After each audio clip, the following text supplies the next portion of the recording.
He says that women are too emotional and they need to calm down and be rational. And then he gets mad and he punches a hole in the wall. That's this week on Men in the Wild, where we find real stories about men's relationships on the internet and we break down what's going on beneath the surface so that we can take a look at how the messages we receive as children about what it means to be a real man are quietly sabotaging our experience of authenticity, connection, and love today. So today's story comes from a Reddit thread in which a woman asks, what hypocritical behavior have you personally experienced from men? And these stories are so familiar, it might be really boring to some, but truthfully, it's not. And men, you should definitely go in and read these. How many comments of women being told, hey, calm down. 5 minutes later, he's screaming. Men who are shaming girls for having an OnlyFans, and meanwhile, they patronize and pay for her content. And honestly, what I'd say is it's not just hypocrisy, it is that, but it's also projection. It is their own refusal to look at the parts of themselves that they have disowned, but they demonize it in women. The men who are saying that women are too emotional have been taught that it's not okay that they have emotions. And so they actually have no ability to regulate, to feel, to move through them in healthy, constructive ways. And so the first time I see my partner expressing any emotion, I'm gonna freak out because I've been taught to be so afraid of emotions. The men who have been taught to constantly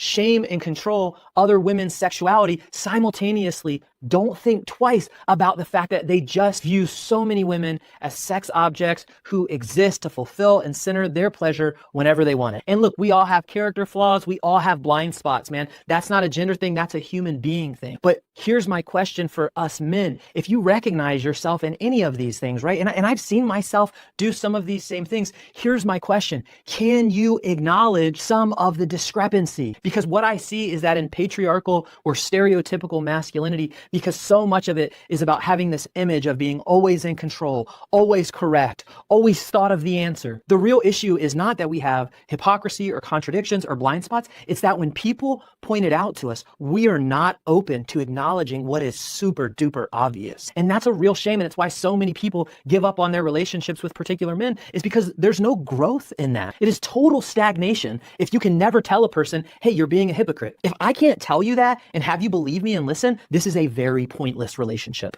And the bottom line is that a lot of men are increasingly pointless to be in a relationship with because they're not open to learning about their own contradictions. So what do you think? Let me know in the comments. What are the biggest hypocritical behaviors you've seen from men towards women? And if you're curious, stay tuned because we're going to talk more tomorrow about the work we can do as men this week to become capable of recognizing our contradictions so that we can be more trustworthy, more connected, more intimate in our relationships. If you know a man who needs this video, share it with him. And as always, if you found this helpful, hit follow for more.